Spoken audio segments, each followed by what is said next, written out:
टूटने लगे हौसले तो ये याद रखना, बिना मेहनत के तख्त तो ताज नहीं मिलता। ढूंढ लेते हैं अंधेरों में मंजिल अपनी, क्योंकि जुगनू किसी रोशनी का मोहताज नहीं होता। जुगनू किसी रोशनी का मोहताज नहीं होता। तो दोस्तों, आज हम रीजनिंग की अगली यूनिट लेकर आपके साथ हैं। उससे पहले मैं मोहन शर्मा आपके अपने YouTube channel take your goal पर आप सभी का हार्दिक अभिनंदन करता हूं। तो दोस्तों, वीडियो में अंत तक मेरे साथ बने रहिएगा। वीडियो पसंद आए, क्लास आपको पसंद आए तो चैनल को सब्सक्राइब कीजिएगा, बेल आइकन को दबाइएगा।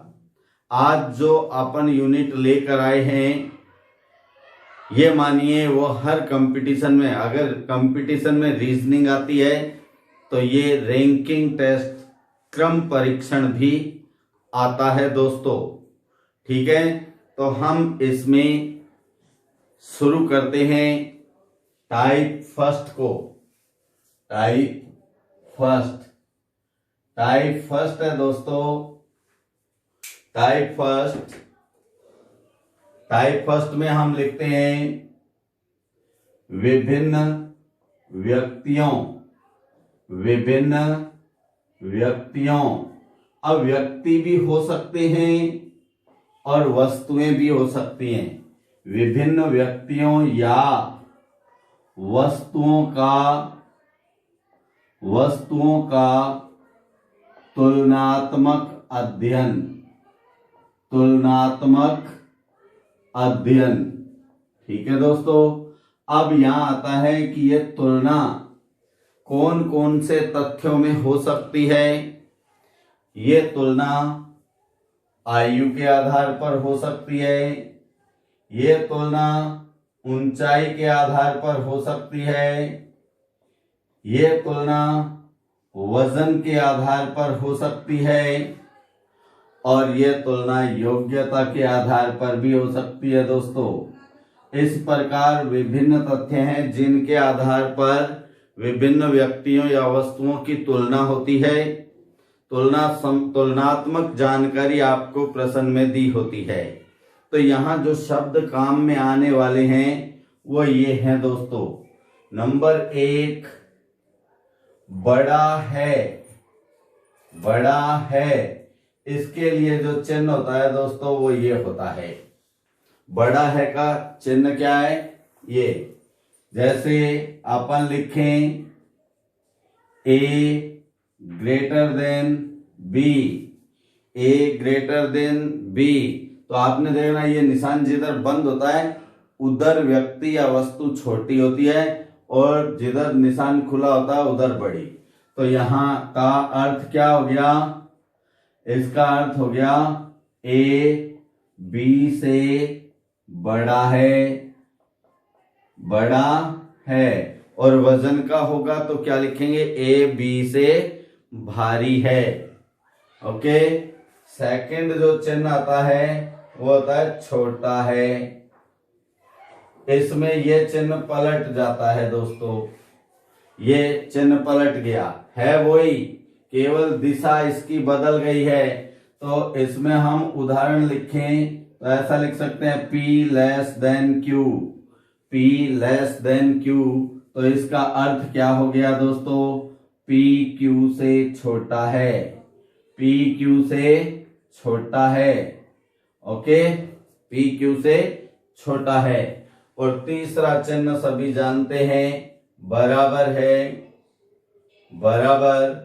तो इसका चिन्ह ये होता है दोस्तों, ये आप बहुत पहले से पढ़ते आ रहे हो।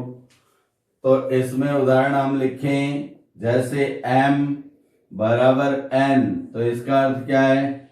M व N समान हैं। ठीक है दोस्तों। अब इसके बाद जो दो शब्द आपके पास काम आएंगे वो आएंगे, देखिए, फर्स्ट आरोही क्रम, आरोही क्रम। आरोही क्रम का मतलब होता है छोटे से बड़े की ओर। क्या होता है? छोटे से बड़े की ओर, छोटे से बड़े की ओर। ठीक है दोस्तों, जैसे हम इस प्रकार इस रेखा चित्र से समझ सकते हैं, ये ए, ये बी, फिर सी और डी और अंत में ई है दोस्तों। तो यहां आप स्पष्ट देख रहे हैं सबसे छोटा क्या है? ए। तो इसे हम मार्क कर देंगे, चिन्ह लगाते हुए लिखेंगे तो ऐसा लिखेंगे, ए से ई की ओर। ए छोटा है बी से, बी छोटा है सी से, सी छोटा है डी से और डी छोटा है ई से। ओके, या हम क्या लिख सकते हैं इसमें? ई। अब इसको हम विपरीत लिख दें तो वो हो जाएगा दोस्तों अवरोही क्रम।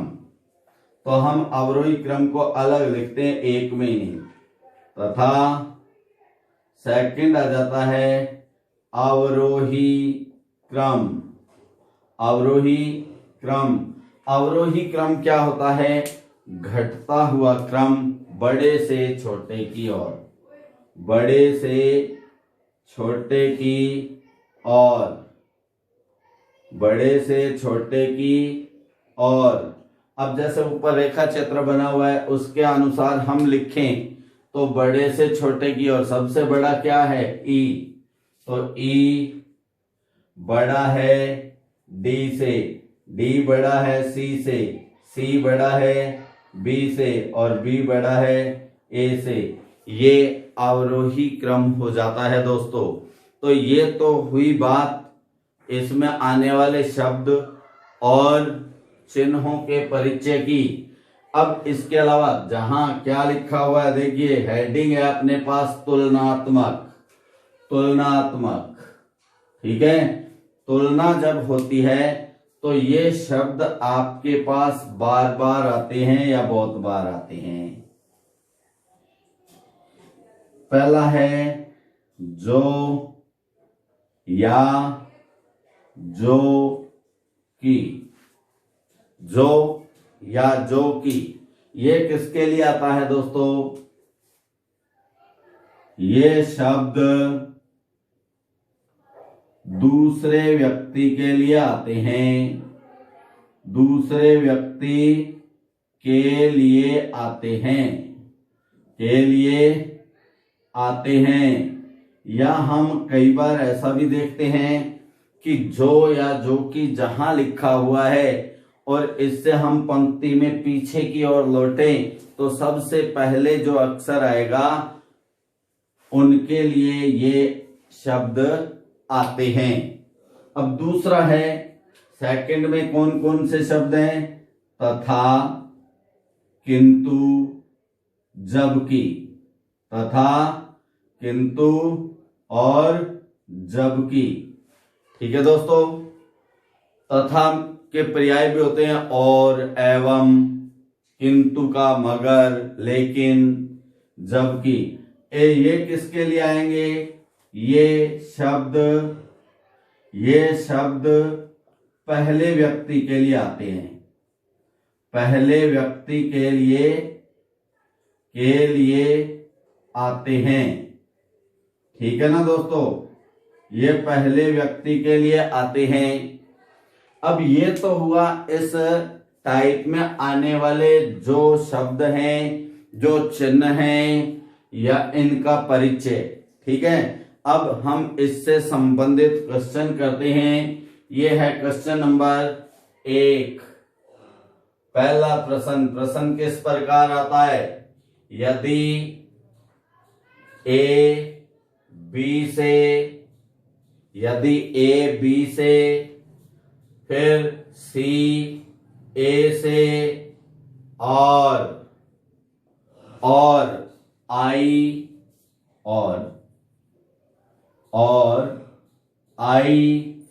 सी से, बड़ा है या कहते हैं लंबा है। हाइट के अनुसार हो तो लंबा है, ठीक है। ए बी से, सी ए से और आई सी से लंबा है, डी सबसे लंबा है, डी सबसे लंबा है, तो बताइए, तो बताइए मध्य में कौन सा व्यक्ति होगा, मध्य में कौन सा व्यक्ति होगा।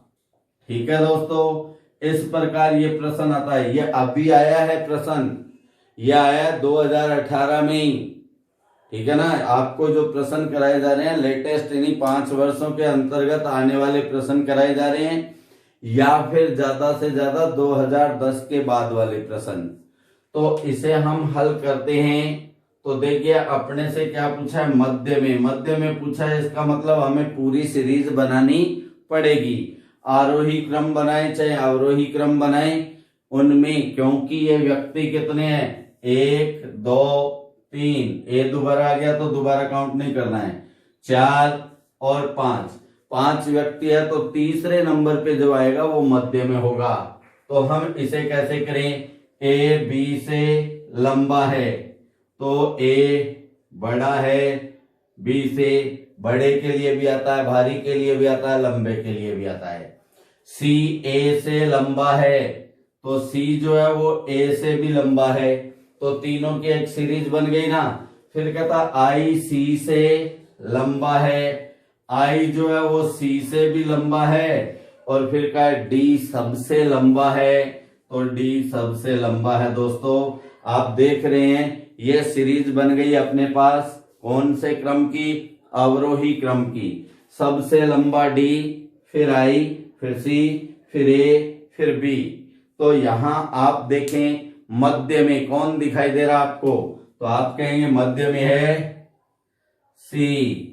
तो अपना आंसर क्या आ गया इसका, सी मध्य में है, सी मध्य में है। ठीक है दोस्तों, अब प्रश्न नंबर 2, दूसरा प्रश्न कैसे आता है, होगा इसी प्रकार का, केवल तुलना होती है दोस्तों। तो यहां हम लिखते हैं आरती सौम्या से बड़ी है, आरती सौम्या से बड़ी है। मुस्कान, फिर तीसरी आ गई मुस्कान आरती से बड़ी है परंतु, अब देखिए यहां परंतु आ गया, तो परंतु किसका पर्याय है, किंतु का। तो परंतु किसके लिए आएगा, पहले व्यक्ति के लिए। इससे हम पीछे लौटे तो 2 नाम है, आरती और मुस्कान। तो पहले पे कौन है, मुस्कान, तो ये परंतु मुस्कान के लिए आया है। परंतु कशिश से छोटी है, कशिश से छोटी है। ठीक है, अब यहाँ 3 है, मुस्कान, आरती और कशिश। इनकी तुलना, मुस्कान तो आरती से बड़ी है, लेकिन या परंतु ये किसके लिए आएगा, पहले व्यक्ति के लिए, मुस्कान के लिए। मुस्कान कशिश से छोटी है। ठीक है, सौम्या मुस्कान से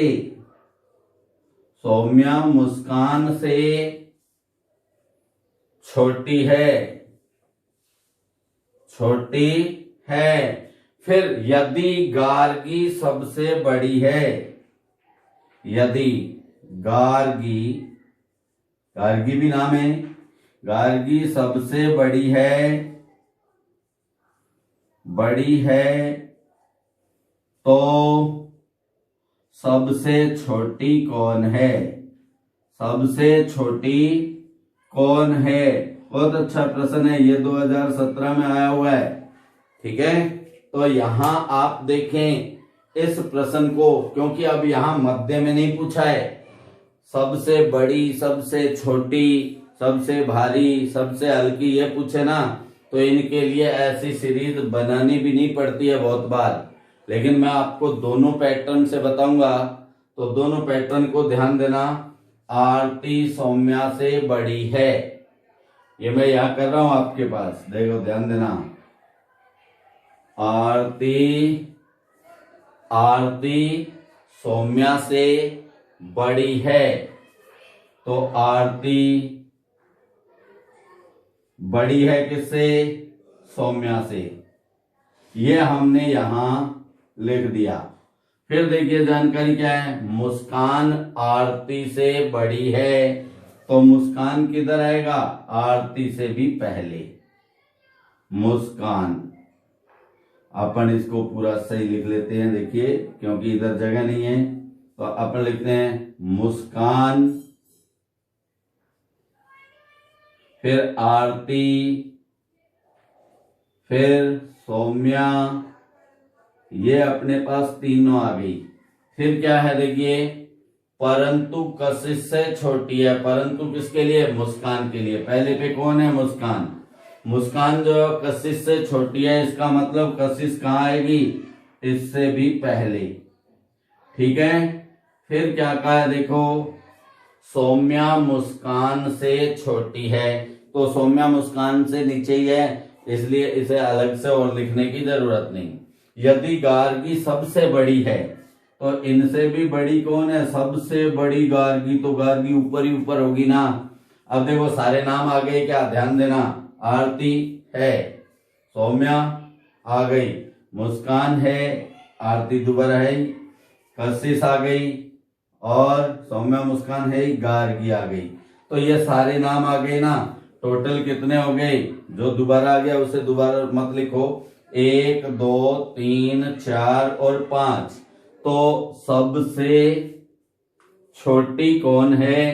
तो आपको सबसे छोटी कौन दिखाई दे रही है इसमें? सौम्या। तो सबसे छोटी, सबसे छोटी, आंसर क्या आ गया अपने पास? सबसे छोटी के लिए सौम्या। मुश्किल नहीं है ना। लेकिन अपन अगर इसे ऐसा नहीं करें, अगर इसे ऐसा नहीं करें, इस प्रकार भी कर सकते हैं। ध्यान देना दोस्तों, बहुत बढ़िया काम की बात है। आपका काफी समय एग्जाम में इससे बच जाता है। तो ये नाम है अपने पास आरती, सौम्या, मुस्कान, आरती, सौम्या, मुस्कान, फिर कशिश, कशिश, और क्या है? गार्गी। ये हमने यहां नाम लिख लिए दोस्तों, ये हमने यहां नाम लिख लिए हैं इनके। ठीक है। अब अपने से पूछा क्या है, उस बिंदु पे ध्यान रखना। अपने से पूछा है, ये देखिए, सबसे छोटी कौन है? सबसे छोटी कौन है? तो प्रश्न में आपको तुलनात्मक बड़ी छोटी बताई है। जैसे यहां कहा आरती सौम्या से बड़ी है। देखिए इस सेंटेंस को ध्यान देना, आरती सौम्या से बड़ी है। जो बड़ी है उसको हटा दो, क्योंकि हमें छोटी ज्ञात करनी है, तो आरती को हमने कट कर दिया। फिर है मुस्कान आरती से बड़ी है। मुस्कान आरती से बड़ी है, तो मुस्कान को भी हटा दो। वैसे हटाना है, यही मत मर्डर मत कर देना। ठीक है ना। अब हाँ सही है। अब आगे है सौम्या मुस्कान से, यहां आया मुस्कान आरती से बड़ी है, तो मुस्कान का नाम हट गया। परंतु यानी मुस्कान कशिश से छोटी है। मुस्कान कशिश से छोटी है, इसका मतलब कशिश मुस्कान से बड़ी है। मुस्कान का हम बड़ों का नाम हटा रहे हैं, मुस्कान का नाम हट गया तो कशिश का भी हट जाएगा। ठीक है। और फिर कहा गार्गी सबसे बड़ी है, तो गार्गी का नाम भी हमने हटा दिया। अब बचा क्या नाम अपने पास? अपने पास वो नाम बच गया जो सबसे छोटा है। तो सबसे छोटी कौन है? सौम्या। तो ये ही अपना आंसर आ जाएगा। आप स्क्रीनशॉट लें तो दोस्तों हमने ये 2 प्रश्न किए इस टाइप पे, अभी और प्रश्न करेंगे। तो प्रश्न नंबर 3 लेके आ रहे हैं इसी टाइप में। तुलनात्मक अध्ययन के अंदर इन वर्षों में ऐसा देखा गया है, इस टाइप में से प्रश्न बहुत बार आता है, और यूं कह दें कि इस टाइप में से ही प्रश्न ज्यादा आने लग गया है, इसीलिए इस टाइप को हमने सबसे पहले लिया है। ठीक है, अब यहां मैं क्वेश्चन नंबर 3 आपको बताता हूं। देखिए 5 मित्र, प्रश्न नंबर 3 है। प्रश्न नंबर 3, 5 मित्र ए बी सी डी और ई है। ए बी सी डी और ई है। कितने मित्र हैं दोस्तों? 5। ठीक है, फिर यहां है ए बी से भारी है। ए बी से भारी है। ठीक है, फिर है सी डी से हल्का है। सी डी से हल्का है, परंतु डी सबसे भारी नहीं है। डी सबसे भारी नहीं है। ठीक है, डी सबसे भारी नहीं है। बी डी से हल्का है। क्या है? बी डी से हल्का है, लेकिन ई से भारी है। ई से भारी है। तो बताइए सबसे भारी कौन है? सबसे भारी कौन है? ठीक है, अभी हमने प्रश्न नंबर 2 में जैसे हल किया था उसी प्रकार अपन हल करेंगे, उससे समय भी बचता है दोस्तों और गलती की संभावना कम होती है। तो इनके हम नाम लिख लेते हैं ए बी सी डी और ई। ये 5 हैं और ये बराबर ध्यान रखना कि हमें ज्ञात क्या करना है? सबसे भारी ज्ञात करना है। तो हटाना क्या होगा? जो भारी नहीं है यानी जो हल्का है। ठीक है, 2 की तुलना में भारी को तो रख लेना है, हल्के को हटा देना है। अब प्रश्न में देखिए क्या कहता है, ए बी से भारी है। बी से भारी है कौन? ए। तो बी को हमने क्या कर दिया? हटा दिया दोस्तों, समझ गए ना। फिर है सी डी से हल्का है। डी से हल्का है कौन? सी। तो सी को भी हटा दो क्योंकि यह हल्का है। फिर क्या? परंतु डी सबसे भारी नहीं है। डी सबसे भारी नहीं है और हमें सबसे भारी ज्ञात करना है, तो डी को भी आप कट कर दें। फिर अब बी डी से हल्का है। अब बी डी का तो कोई मतलब ही नहीं रहा ना, बी डी हट गए। अब आया लेकिन किसके लिए आता है? आपको पता है, पहले व्यक्ति के लिए। पहला व्यक्ति कौन है? बी। तो आप इस लेकिन की जगह बी रख के देखना। बी ई से भारी है। बी भारी है ई से। बी जो हट चुका है, भारी वाला ही हट गया तो हल्का तो हटना ही हटना है। अब क्या रह गया? ए। तो सबसे भारी कौन है? सबसे भारी है दोस्तों ए। सबसे भारी कौन? ए। तो अपना आंसर क्या आ गया? ए।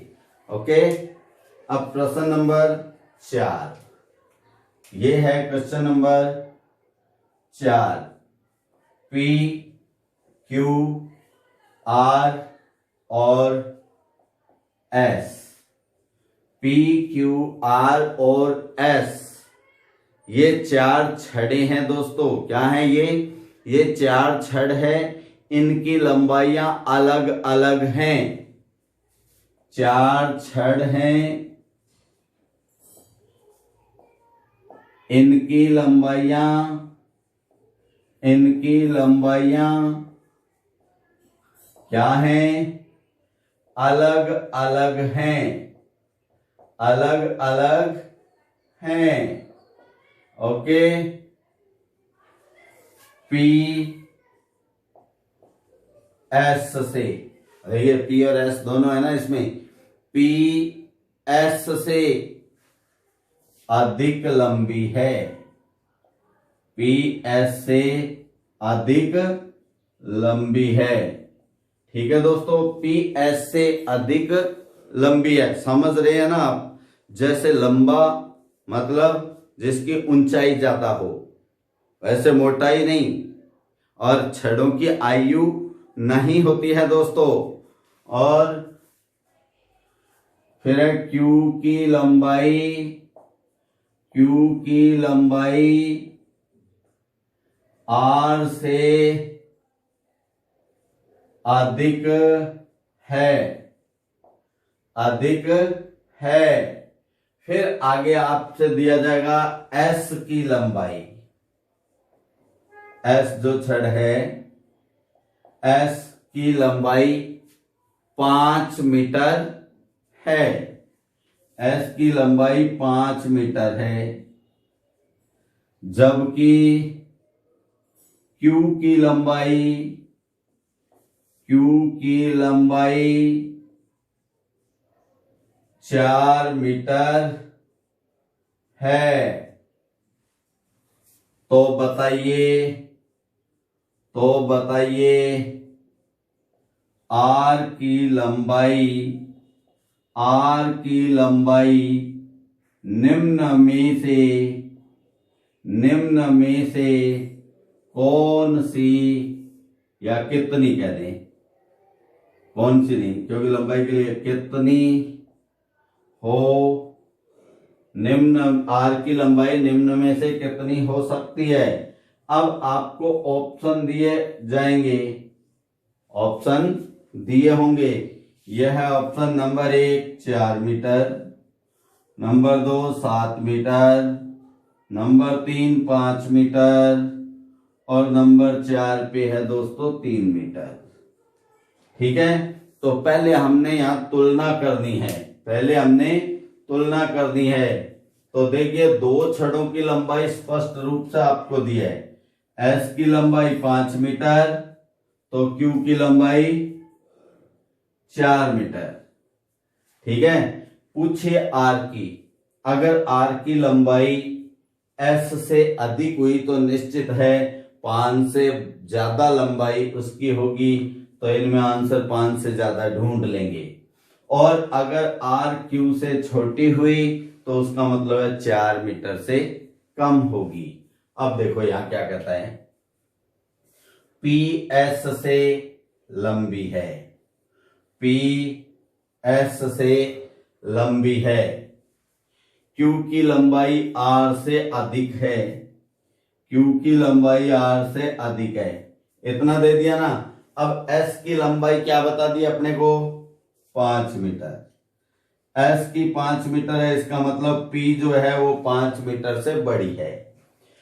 क्यू की लंबाई 4 मीटर है, तो 4 मीटर ज्यादा है किससे, आर की लंबाई से। 4 मीटर जो माप है, 4 मीटर जो लंबाई है वो आर से ज्यादा है। इसका मतलब क्या हुआ कि आर की लंबाई 4 मीटर से कम है। आप ऑप्शन में देखें, 4 मीटर ये तो बराबर हुई, ये हो नहीं सकती, 7 ज्यादा है 5 ज्यादा है, तो आंसर क्या आ गया, 3 मीटर।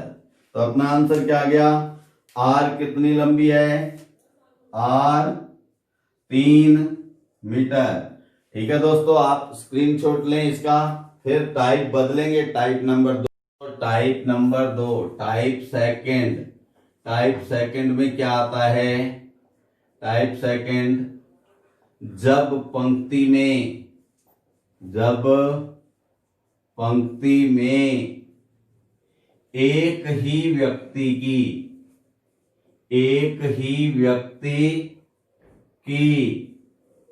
जानकारी दी हो। ठीक है, एक पंक्ति में कितने व्यक्तियों की जानकारी दी होगी, एक की। अब जैसा देखिए ये एक पंक्ति है, ये क्या है, एक पंक्ति है।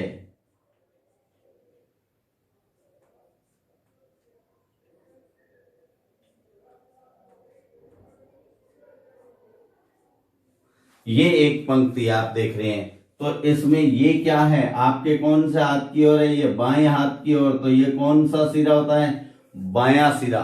कौन सा सिरा, बायां सिरा।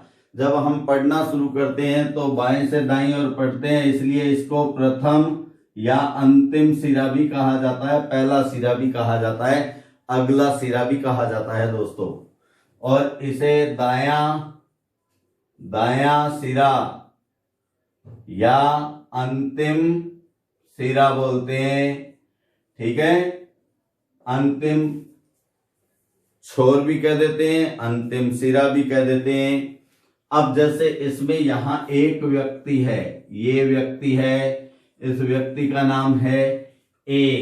ठीक है, ए अगर बाएं से कितने नंबर पे है, 7 पे, देखिए 1 2 3 4 5 6 7 पे है। और यही ए दाईं तरफ से हम गिने, दाएं से गिने तो 1 2 3 4 5 6 7 8 9 10 11वें स्थान पर है। ठीक है, ए का बाएं से स्थान है 7वां, दाएं से स्थान है 11वां। तो टोटल कितने व्यक्ति, कुल व्यक्ति, तो मतलब कितने पद आएंगे इसमें, कितने तत्व, कितने तथ्य होंगे, 3।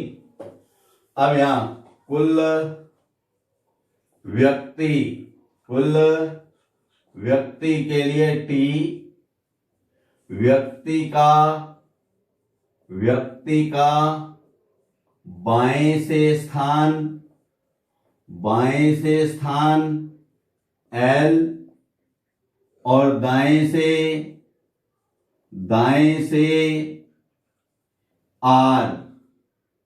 अगर हम ये मान लें कि कुल व्यक्ति टी और व्यक्ति का बाएं से स्थान एल, व्यक्ति का दाएं से स्थान आर हो, तो यहां फॉर्मूलाज क्या बनते हैं, फॉर्मूला, इसके 3 फॉर्मूला बनते हैं दोस्तों, 3 सूत्र बनते हैं।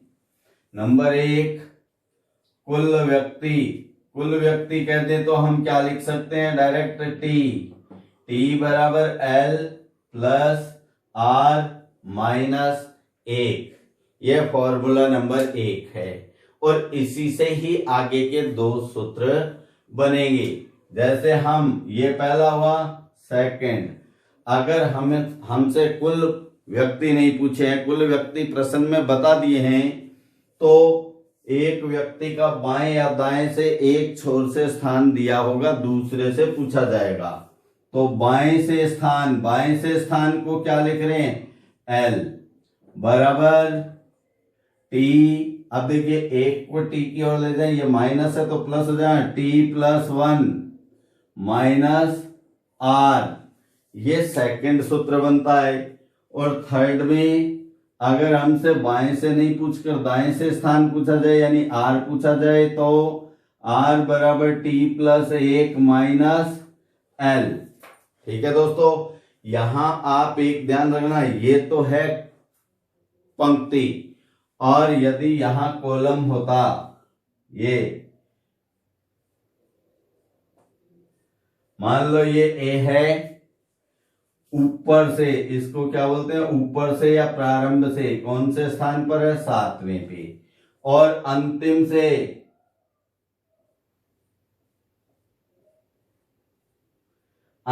से देखें तो ये 11वें पे है। ठीक है, वो ही क्रमांक लेके चले हैं हम। तो आप ध्यान रखना, ऊपर से के लिए भी क्या लिखते हैं, बाएं वाला स्थान यानी एल, और नीचे से के लिए आर लिखते हैं दोस्तों, ध्यान रखना। ठीक है, अब क्वेश्चन शुरू हो रहा है। प्रश्न नंबर 1, एक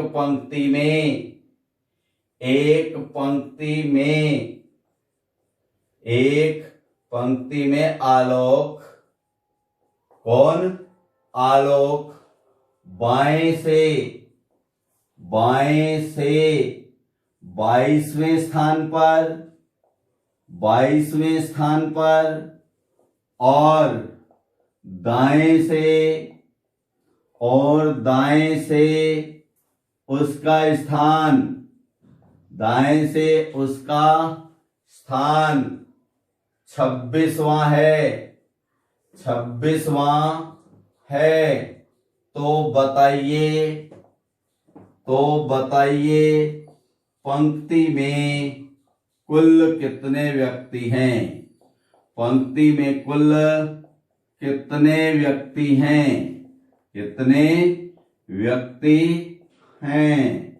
ओके।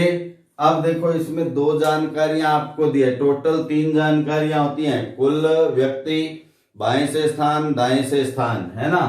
तो अपने को बाएं से स्थान बताया गया, ये रहा बाएं से, और दाएं से भी स्थान बताया गया है।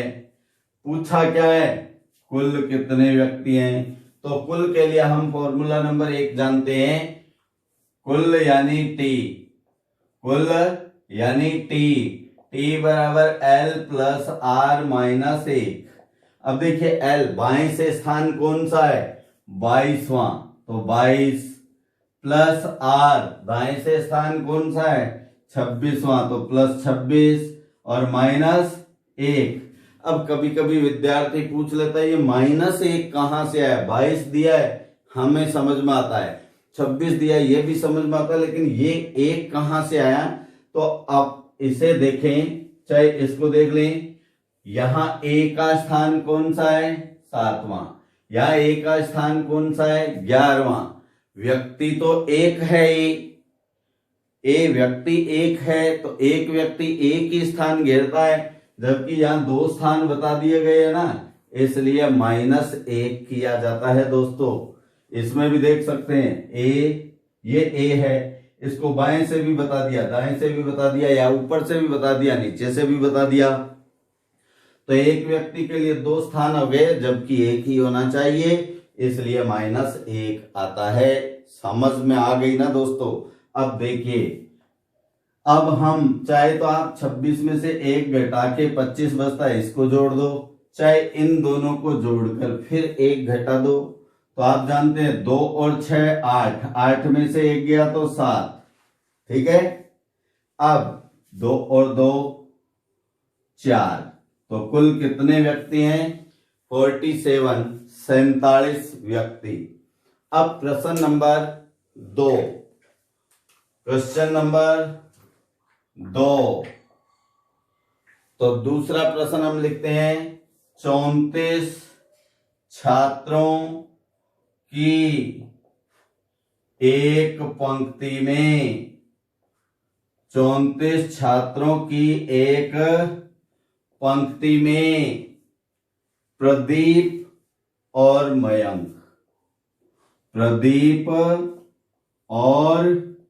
मयंक क्रमशः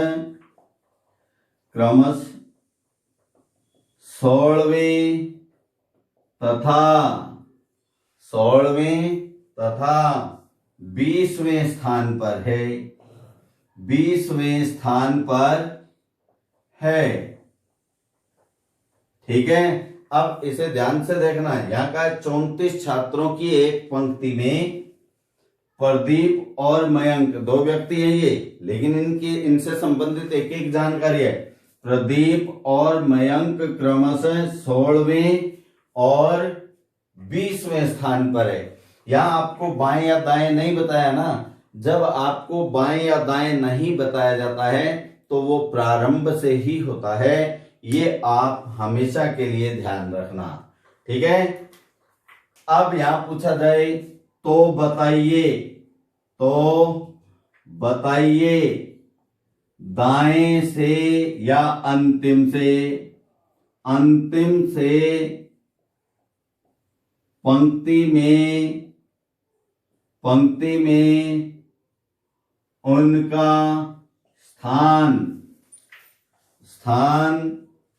कौन कौन सा होगा, ठीक है दोस्तों। यहां कुल व्यक्ति 34 हैं। प्रदीप जो है पहले आया है प्रदीप, तो प्रदीप का क्रमांक क्या है 16। तो हम पहले प्रदीप के लिए हल करते हैं। प्रदीप के लिए अब हमने याद करना अंतिम से स्थान यानी आर। तो आर बराबर आप फॉर्मूला देख सकते हैं, R is equal to T plus 1 minus L, T plus 1 minus L. अब टी टोटल कितने हैं, टोटल है 34 प्लस 1 माइनस बाएं से स्थान क्या है प्रदीप का 16। तो 34 और 1 35 में से आप 16 घटा दें। ये देखें 35 माइनस 16 असली तो यहाँ 15 हो गए, इधर 2 रह गए। 15 में से 6 गया तो 9, 2 में से 1 गया 1, तो कौन सा स्थान आ गया 19वां। और दूसरा है मयंक के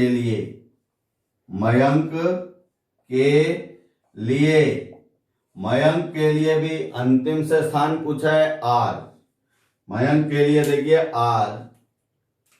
आर बराबर फॉर्मूला वही है टी प्लस 1 माइनस एल, तो टोटल 34 प्लस 1 और एल यानी क्या कौन सा स्थान 20। तो 34 और 1 35 माइनस 20 15वां। तो कौन कौन से स्थान हो गए 19वां तथा 15वां। ठीक है दोस्तों, आप स्क्रीनशॉट लीजिएगा। हाँ तो दोस्तों अब क्वेश्चन नंबर 3, प्रश्न नंबर 3, तीसरा प्रश्न है दोस्तों। अभी टाइप को तो हटा दें क्योंकि आपने नोट कर लिया है, इसको स्क्रीनशॉट में भी आपके पास नोट है। तो प्रश्न नंबर 3 टाइप सेकंड होता है जब एक पंक्ति में किसी एक ही व्यक्ति से संबंधित जानकारी दी होती है। एक व्यक्ति का बाएं या दाएं से स्थान और टोटल कुल व्यक्ति यानी 3 तथ्य होते हैं, 2 प्रश्न में दिए होते हैं। एक आपसे पूछा जाता है तो कोई अन्याय नहीं है दोस्तों। 2 बता के 1 पूछे उससे बढ़िया क्या मिलेगा आपको। ये प्रश्न नंबर 3, 49 छात्रों की पंक्ति में 49 छात्रों की पंक्ति में 49 छात्रों की पंक्ति में सुमन अंतिम से 26वें स्थान पर है। 26वें स्थान पर है। तो बताइए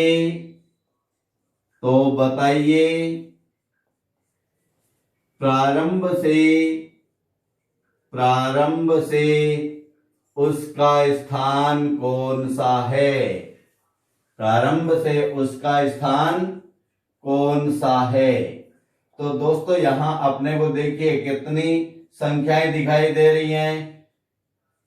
हमें संख्याएं दिखा रही है 2, प्रश्न में 2 संख्याएं दिखाई जा रही हैं। जो पहली संख्या है वो क्या है 49 छात्रों की पंक्ति में यानी कुल अपने को दिया हुआ है 49। अंतिम से स्थान मतलब आर कौन सा 26वां है ना। अब अपने से पूछा प्रारंभ से स्थान मतलब एल। तो आप क्या जानते हैं एल बराबर T plus 1 minus R. T total कितने 49 प्लस 1 माइनस अंतिम से स्थान 26। 49 और 1 50 में से आप 26 घटाएंगे तो क्या बचेगा दोस्तों 24। तो उसका प्रारंभ से स्थान कौन सा होगा? 24वां। सुमन प्रारंभ से 24वें स्थान पर होगी। अब प्रश्न नंबर 4, क्वेश्चन नंबर 4, ये है प्रश्न, देखिए, एक पंक्ति में स्वाति। प्रश्न नंबर 4, एक पंक्ति में स्वाति बिल्कुल मध्य में है। कहां है? बिल्कुल मध्य में है, बिल्कुल मध्य में है। ठीक है। यदि अंतिम से उसका स्थान, अंतिम से उसका स्थान 17वां है, तो बताइए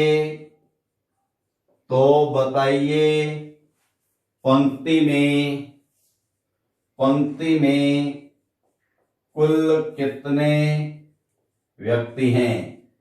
कुल कितने व्यक्ति हैं? ठीक है दोस्तों।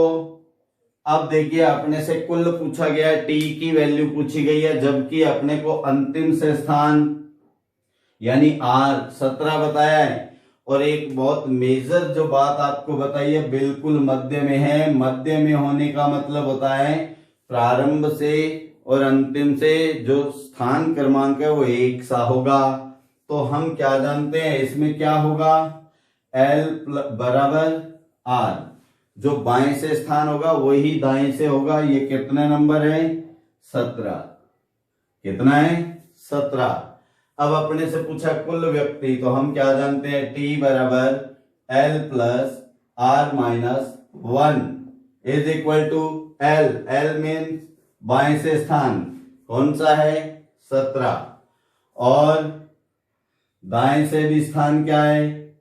17 माइनस 1। तो 17 17 17 टू जा 34, 34 माइनस 1 33। ये आ जाएंगे कुल व्यक्तियों की संख्या। ठीक है दोस्तों। प्रश्न नंबर 5, क्वेश्चन नंबर 5, एक पंक्ति, या अपन पहले लिख देते हैं कुल व्यक्तियों की संख्या। 95 व्यक्तियों की एक पंक्ति में गीता बिल्कुल मध्य स्थान पर है। बिल्कुल मध्य स्थान पर है। ठीक है, मध्य स्थान पर है। कौन से स्थान पर है? बिल्कुल मध्य स्थान पर है। 95 व्यक्तियों की पंक्ति में। तो बताइए अंतिम से उसका स्थान कौन सा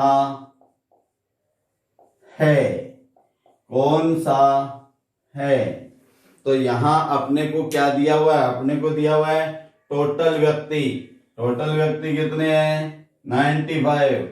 और गीता बिल्कुल मध्य में है। ठीक है, तो मध्य में होने का मतलब क्या होता है? L बराबर R, यानी जो बाएं से स्थान है उतना ही क्रमांक दाएं से स्थान का है। ठीक है, तो अब इसमें हम क्या लिखें? अंतिम से स्थान ज्ञात करना है, तो दोस्तों हमें R ज्ञात करना है। ठीक, हम जानते हैं L plus R minus 1 is equal to T। बाएं से स्थान प्लस दाएं से स्थान माइनस 1 बराबर कुल व्यक्ति। अब इसमें जो वैल्यू अपने को पता है वो इसमें पुट कर देते हैं। L पता नहीं, लेकिन दाएं से पूछा है तो हम L को क्या लिख सकते हैं? R। आर लिख दीजिए एल को, ठीक है। और प्लस आर है ही, बराबर टी प्लस 1, तो आर प्लस आर 2r यानी 2r, ठीक है। टोटल व्यक्ति 95 plus 1 is equal to 96, 2r is equal to 96, so r is equal to 96 upon 2 is equal to 48। तो उस पंक्ति में गीता का अंतिम से स्थान कौन सा होगा? 48वां। कौन सा स्थान? 48वां। ये था प्रश्न नंबर 5। अब है प्रश्न नंबर 6, क्वेश्चन नंबर 6, ठीक है दोस्तों। इसमें एक कक्षा के परीक्षा परिणाम में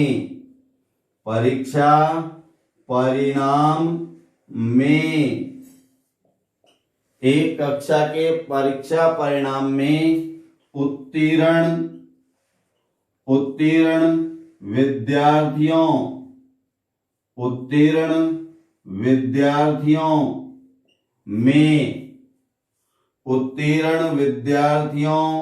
में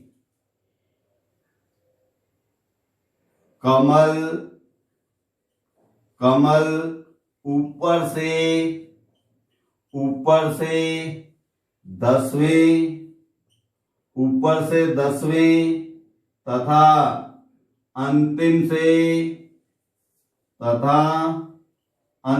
से 32वें स्थान पर है, 32वें स्थान पर है, ठीक है दोस्तों। अब यहां इसके बाद कक्षा में से 12 विद्यार्थियों ने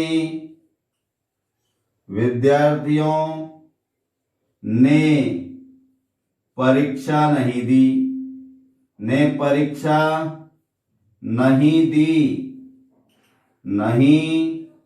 दी, जबकि 5 विद्यार्थी अनुत्तीर्ण घोषित किए गए, 5 विद्यार्थी अनुत्तीर्ण रहे, ठीक है दोस्तों।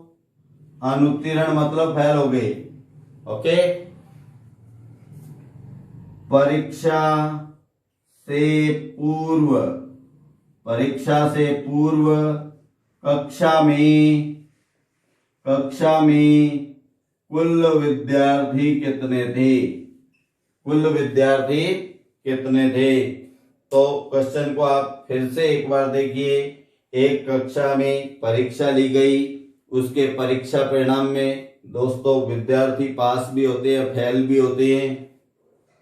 तो यहां दिया गया उत्तीर्ण विद्यार्थियों में एक कैटेगरी होगी उत्तीर्ण, और दूसरी कैटेगरी देखिए परीक्षा नहीं दी, यानी परीक्षा नहीं देने वाले क्या होते हैं? अनुपस्थित। और अनुत्तीर्ण, तीन कैटेगरी इसमें आप देख रहे हैं। तो यहां हम सबसे पहले ज्ञात करें, देखिए इसका हल इधर आ रहा है, ध्यान देना। हल है, पहले उत्तीर्ण ज्ञात करें। उत्तीर्ण कितने हुए? केवल उत्तीर्ण को ही लें तो उत्तीर्ण विद्यार्थियों में कमल ऊपर से 10वें पे और अंतिम से 32वें पे, तो L प्लस R माइनस 1, 10 और 32, 42 में से एक गया तो 41, यानी 41 स्टूडेंट्स डिक्लेयर्ड पास। फिर है अनुपस्थित, यानी कितने विद्यार्थियों ने परीक्षा नहीं दी दोस्तों?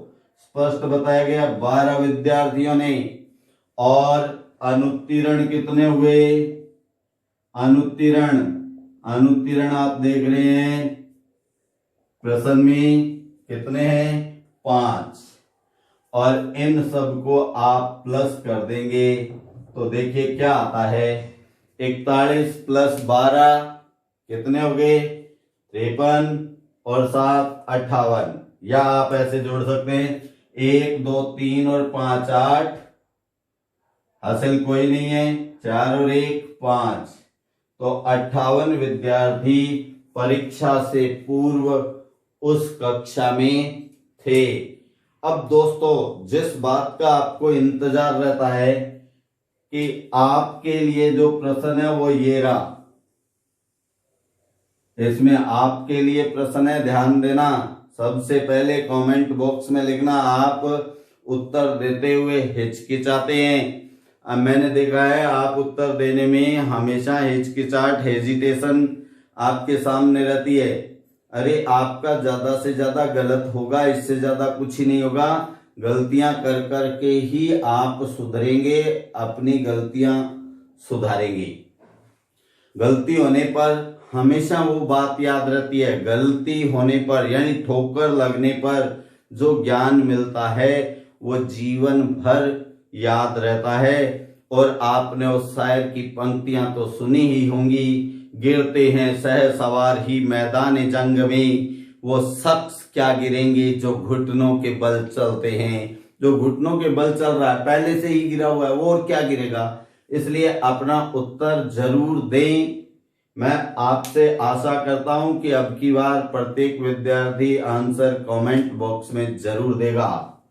यह है क्वेश्चन, देखिए दोस्तों आपके लिए प्रश्न है, तो इसका क्रमांक अपन कौन सा लिख दें? 7 लिख देते हैं, आप अपने नोट्स में शामिल कर लेना।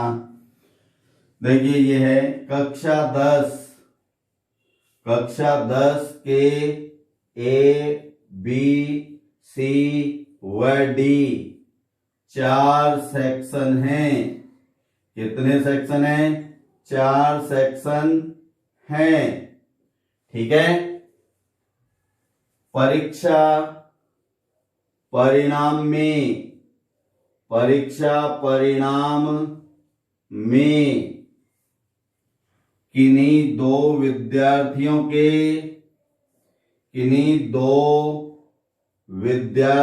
के अंक समान नहीं हैं। किन्हीं दो विद्यार्थियों के अंक समान नहीं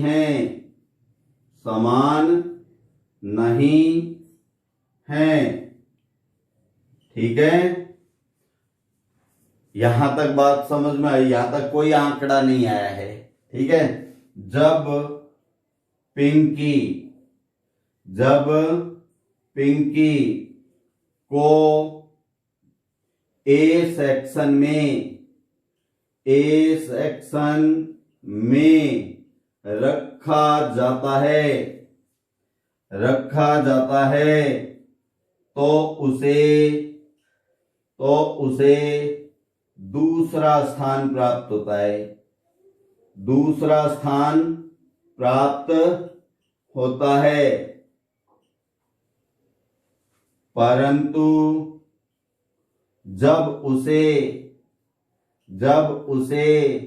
बी सी व डी सेक्शन में रखा जाता है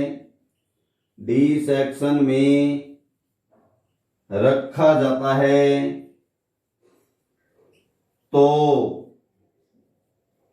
क्रमशः 5वां, 4था व 7वां स्थान प्राप्त होता है। ठीक है दोस्तों, अब आपने बताना क्या है? आपने बताना है, ये यहां ले जाते हैं। देखिए इसके बाद थोड़ा ध्यान देना, एक ही पंक्ति और है, ये क्वेश्चन का पार्ट यहां है। तो बताइए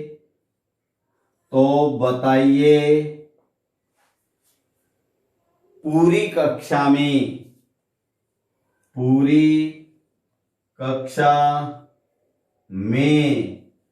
पिंकी का स्थान कौन सा है? पूरी कक्षा में पिंकी का स्थान कौन सा है? ये आपके पास ऑप्शन है। नंबर 1 7वां, नंबर 2 9वां, नंबर 3 19वां, नंबर 4 15वां और नंबर 5 14वां। ठीक है दोस्तों, ये प्रश्न आपके लिए है। ये अपने 2 टाइप पूरे हुए हैं रैंकिंग के। 2 टाइप और हैं जो हम अगले वीडियो में देखेंगे। तब तक के लिए आपको नमस्कार।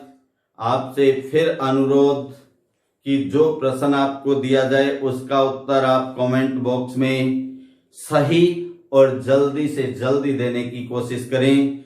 दोस्तों, आप वीडियो को कंप्लीट नहीं देखते हैं। जब तक आप कंप्लीट ज्ञान नहीं लेंगे, आधे अधूरे ज्ञान से नैया पार नहीं हो सकती। कहते हैं ना, अब की बार आर या पार। तो आर करना है तब तो आप बैठे हो, और पार जाना है तो कंप्लीट वीडियो को देखें, बराबर में क्वेश्चन हल करें। अपने चैनल के डिस्क्रिप्शन पर व्हाट्सएप ग्रुप है, उसमें आप ओपन लिंक के द्वारा सम्मिलित हो सकते हैं। सब्जेक्ट से संबंधित आपकी समस्याएं उसमें डाल सकते हैं। आपको आपकी समस्या का समाधान अवश्य मिलेगा दोस्तों। ठीक है, तो जय हिंद, जय भारत। जल्द मिलेंगे अगले वीडियो में। नमस्कार।